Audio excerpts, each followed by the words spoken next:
Ya regresamos con Debate y Diálogo. El día de hoy nos acompañan Ricardo Martínez, especialista en recursos humanos de la consultora HR IN, y Pedro Franque, economista y coordinador nacional de Tierra y Libertad. Hablamos hoy sobre el sueldo mínimo en nuestro país.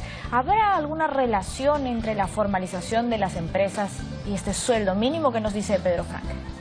Yo creo que el tema de la formalización de empresas es un tema complejo, sobre el cual yo creo que hay dos elementos. El primer elemento es efectivamente el mismo que ha dicho el doctor, que es el tema de la productividad.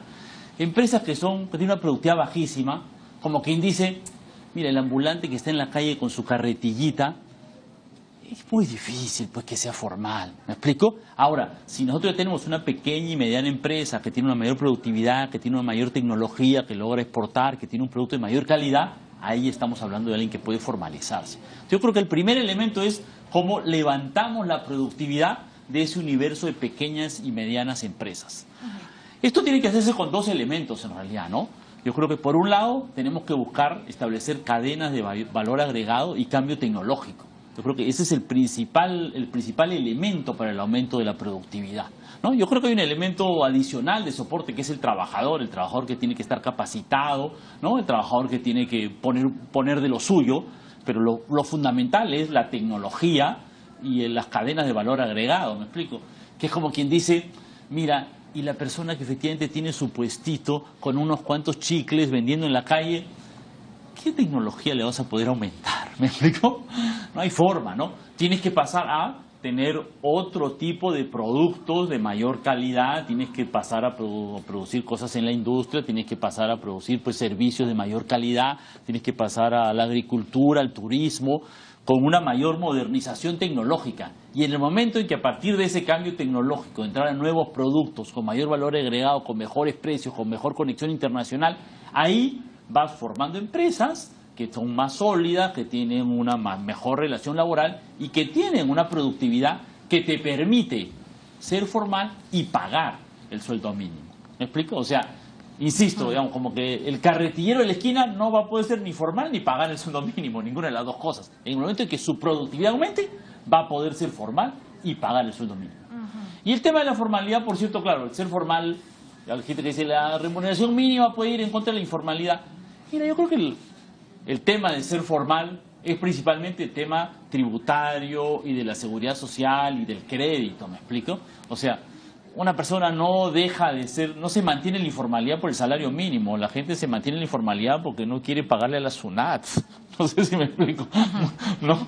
Muy sencillamente, ¿no es cierto? O a la municipalidad por su licencia de funcionamiento, al costo de tener dificultades en el acceso al crédito y al costo, porque ese es el costo, ¿me explico? Y al costo de tener una serie de dificultades en su progreso. Entonces lo que yo creo que hay que hacer con ese sector es facilitarle el crédito, facilitarle el cambio tecnológico de tal manera que puedan entrar a la formalidad y cumplir un conjunto de condiciones, incluyendo las condiciones laborales que incluyen la remuneración mínima vital, pero incluyen pues las gratificaciones, los derechos laborales. Los derechos laborales, la CTS, el pago de la contribución de la seguridad social, etcétera, que son sumamente importantes y sobre los cuales yo creo que el Estado debería apoyar, digamos, ¿no? Entonces yo creo que el asunto principal es cómo promover la productividad de ese sector, ¿no? ¿Qué posición tiene al respecto Ricardo Martínez? Según cómo se mida o quién lo mida, la informalidad en el país varía entre 60 y 85%. Si utilizamos los datos del INEI, es 75%. Un estudio no tan reciente, pero actual, del BCR, indica que cada 75 soles que se sube el sueldo mínimo, el impacto en costos es aproximadamente el 8%. ¿A qué voy? Una de las principales causas, no la única, el doctor tiene razón en varias de ellas, pero una de las principales causas de la informalidad es los costos. La complejidad burocrática, por supuesto, el difícil acceso a los trámites enormes que hay que hacer para formalizar una empresa, pero los costos. Si lo que hacemos es incrementar los costos de las compañías, las pequeñas y las micros, que son las más sufridas con el tema de costos, sobre todo en años de desaceleración, lo que vamos a hacer es definitivamente desincentivar a las que querían ser formales, formalizarse, y vamos seguramente a incrementar aquellas que pasen al rubro de la informalidad. ¿Y aquí no podríamos también evaluar el factor de cultura de la informalidad? Bueno, el país ha sido informal desde siempre. O sea, si queremos remontarnos al tiempo. La economía negra de este país es la mayor parte. Economía sumergida, ¿no? Exacto, la economía sumergida. Eso es cierto. Pero eso pasa por otros temas, temas que van mucho más allá de la parte meramente económica. Sin duda, temas que tienen relación con recursos humanos. Por ejemplo, la otra vez hablaba con un amigo que es empresario y me preguntaba de cómo hacer para que su gente no rote. Se me va la gente valiosa, Ricardo. Le digo, bueno, sí, pero ¿qué estás haciendo? Bueno, estoy esperando que suba el sueldo mínimo vital. Bueno, se te va a seguir yendo la gente porque 50 o 75 soles no van a hacer la diferencia. La diferencia está en crear una oferta de valor de la compañía. Las compañías tienen que crear ofertas de valor que las hagan diferentes del resto, que sean atractivas para el mercado, para los empleados que quieren reclutar. Y la oferta de valor tiene que ver no solamente con sueldo, tiene que ver con otras cosas que la gente aprecia. Por ejemplo, beneficios. Hay muchas compañías que trabajan de lunes, por ejemplo, de lunes a sábado. Unas empresas que estaban con ese problema y que nos pidieron asesoría, les recomendamos que la gente administrativa no trabaje los sábados, porque el efecto de eso en la productividad era absolutamente nulo. ¿Qué sucedió?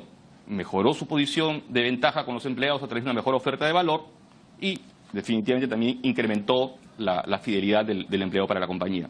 Pero no solamente son beneficios, es clima laboral, es crecimiento. ¿Qué le ofrezco yo a la persona que está trabajando conmigo como desarrollo personal y profesional? ¿Le ofrezco algo? ¿No le ofrezco nada? Esos conceptos son los conceptos que generan un efecto positivo de atracción y de fidelización de la gente. Son los aspectos que toca recursos humanos, ¿no? Mucho más allá del meramente tema de cómo ser formal o cómo ser informal. Ahora, en relación con la productividad, ¿se debería considerar a lo mejor la productividad del sector cuando hablamos de sueldo mínimo? ¿Usted qué opina? Hay muchas formas de verlo. Pues, de hecho, había iniciativas para ver el tema de sueldo mínimo por regiones. Hay regiones que tienen una posición, digamos, mucho más capacidad, mucho más empresas que generan mucho más impuestos, mucho más canon, que son mucho más competitivas. Lima es, por supuesto, muy diferente a Apurímac, muy diferente a Cajamarca. O sea, podría existir en todo caso, se debería plantear, según su posición, no lo sé, un sueldo mínimo diferente en Lima, un sueldo mínimo diferente en otra región, en Yo otra creo que ciudad, sí. Yo creo que de sí. la canasta básica familiar, que también me imagino que varía, ¿no? Yo creo que sí, y un poco el dato que te di hace un momento. Por ejemplo, en lugares como Apurímac, por darte el nombre de una región, el promedio de ingresos de la región es inferior al sueldo mínimo vital. Si tú mañana lo subes de 750 a 800 es absolutamente irrelevante, porque nadie lo gana.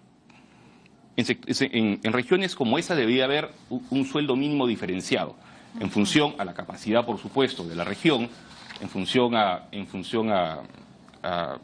digamos, a las empresas que están ahí, en función en general a su capacidad de absorber un sueldo mínimo vital determinado. Vamos a preguntarle a Pedro Franque, ¿qué opina sobre ese sueldo mínimo diferenciado? Mira, en primer lugar quiero recordarle que el Perú ya existió el sueldo mínimo diferenciado por regiones. En los años 70 el sueldo mínimo era diferenciado por regiones. Cuando yo por primera vez comencé a entrar a la profesión, había unas tablas complejas de sueldo mínimo por departamento que se estableció en los años 70. Yo era muy niño en ese momento. No sé exactamente en qué momento se dejó de lado, pero ya existió, ¿no? ¿Y funcionó? Pero yo creo que el tema importante, aquí un tema importante de considerar económico es el tema de los sectores y la competencia dentro de un sector. Porque un problema que hay con la competencia es, bueno, también el riesgo de competir unas empresas con otras a través de pagar menos sueldos o desconocer menos derechos o ser informal. El otro día estaba hablando con un amigo empresario y me decía, bueno, yo soy empresario y quiero comprar cumplir todos los derechos laborales, pero si el que está al costado mío, que es mi competencia, no paga el sueldo mínimo y no paga vacaciones y no paga gratificaciones, me es difícil competir con él. ¿Me explico? Y entonces por eso el tema del sueldo, efectivamente, cada empresa debe fijar, pero es importante también una regulación del Estado, porque, claro, si yo empresario quiero subir, está bien, pero luego se corre el riesgo de que la competencia con los otros es la competencia a la baja, ¿no es cierto? Yo trato de competir, ¿cómo? Explotando más a mis trabajadores, pagándole menos, pagándole pocos beneficios. No necesariamente es una buena fórmula, pero es un riesgo. Y si tenemos políticas programas sectoriales, una negociación por rama, ¿no es cierto? Algunas condiciones por rama, uno dice, bueno, no vamos a competir a la baja, ¿me explico? Yo compito contigo en la rama, digamos, en la rama de textiles, en la rama de gaseosas, en la rama de alimentos, no por rama, ¿no? En producto, no, mi producto no va a competir contigo tratando de chancar a los trabajadores y sobreexplotando, sino voy a tratar de competir contigo como creando valor, generando nuevas tecnologías, apostando a nuevos productos. Eso es bueno, porque estimula, empuja al empresario, me explico, a que su ganancia de competitividad y productividad, su ganancia de competitividad no sea a partir de reducir el sueldo que avanza su rentabilidad, sino que sea a partir de mejorar la calidad de su producto, mejorar su tecnología, ¿no? Rama, ¿no? Entonces eso es positivo, ¿no? Hay una serie de estudios económicos que muestran que los salarios... ¿Por qué? Uno se pregunta esto, ¿no? ¿Por qué los países más avanzados tienen mejores salarios, ¿no? Y una de las razones es porque los aumentos de salarios... ¿Por qué en Alemania el aumento de salarios no genera informalidad? En Luxemburgo, ¿no? Y el baja de salario productividad, porque efectivamente empuja... 1.500 euros, que yo recuerdo. Claro. ¿Por qué? Porque el aumento de salarios empuja a las empresas a decir, caray, si yo tengo que pagar no sé cuántos euros por mes, entonces tengo que tener pues la tecnología al día, ¿me explico? Tengo que ser muy ágil tecnológicamente, porque si no, el sueldo me va a comer, digamos, ¿no? Entonces empuja a las empresas a una mayor productividad y eso creo que es positivo, ¿no? Y eso son cosas que se pueden hacer sectorialmente, ¿no? En lugar de hacer plantear el sueldo mínimo diferenciado, que usted ha dicho que anteriormente ya ha sucedido, y ¿funcionó o no funcionó? No me respondió. La verdad es que no sé muy bien, porque yo también era muy chico en realidad. No te puedo hacer un balance. Sé que existió, pero honestamente, con toda franqueza, no tengo un balance claro de por qué, digamos, ¿no? Supongo que tiene algunas dificultades porque, bueno, ¿y qué pasa con las empresas que operan en varios departamentos, digamos, ¿cierto? Siempre las diferencias son un poco enojosas, ¿no? Y creo que hay pocos países que lo tienen.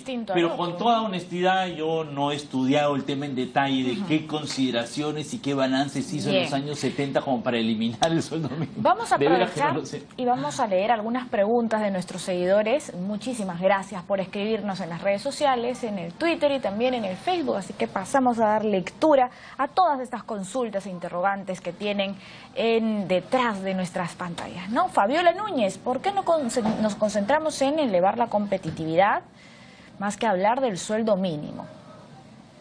Se lo consultamos a Ricardo Martínez. Bueno, ¿qué le respondemos a Fabiola? No puedo estar más de acuerdo con Fabiola. O sea, ese es el discurso. El discurso es cómo elevar la competitividad del país. Porque hay países que pueden pagar 1.500 euros de sueldo mínimo. Bueno, el costo de vida es más alto. Yo mencioné Luxemburgo, pero vivir también en Luxemburgo es carísimo. Seguramente, la vida es muy cara. Seguramente, pero el sueldo mínimo va amarrado con la productividad propia del país. O sea, no puede estar, mañana no podemos, porque se nos ocurrió poner, no sé, pues en Perú un sueldo mínimo de 5.000 soles, porque no tiene ningún sentido, no va amarrado con la productividad propia del país. El juego es cómo hacer que este país sea mucho más eficiente, mucho más productivo para en algún momento poder llegar a esas cifras. Ese debe ser un discurso que no dependa de un gobierno, eso debe ser un discurso de Estado. No haber marchas y contramarchas en ello. Otra pregunta. Bianca Gutiérrez nos pregunta ¿cuánto contribuirá el aumento del sueldo mínimo en la economía? Pedro Franque. Bueno, mire, primero quería complementar la respuesta anterior. Yo estoy de acuerdo también. Lo que hay que añadir a eso es que el aumento de productividad ya se dio.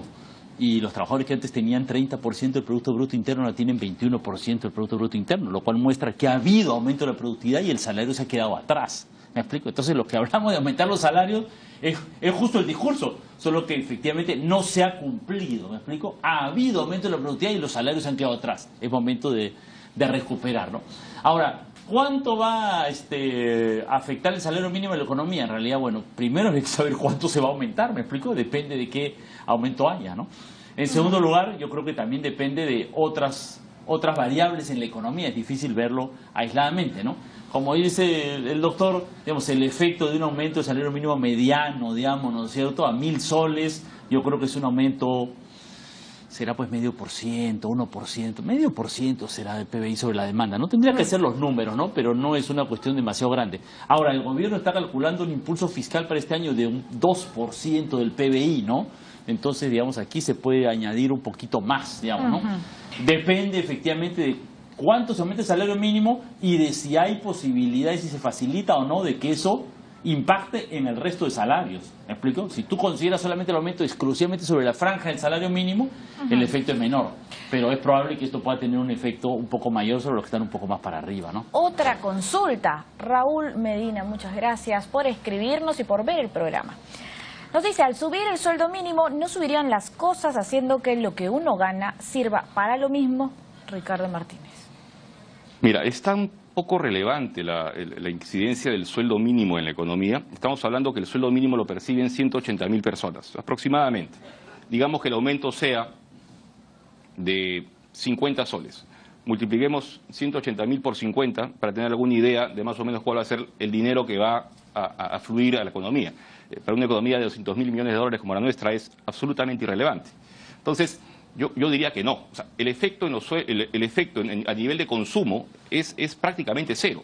Y una forma de incrementar el precio de los productos es a través de la demanda. La demanda no se va a ver modificada por un incremento en el sueldo mínimo vital. Bien.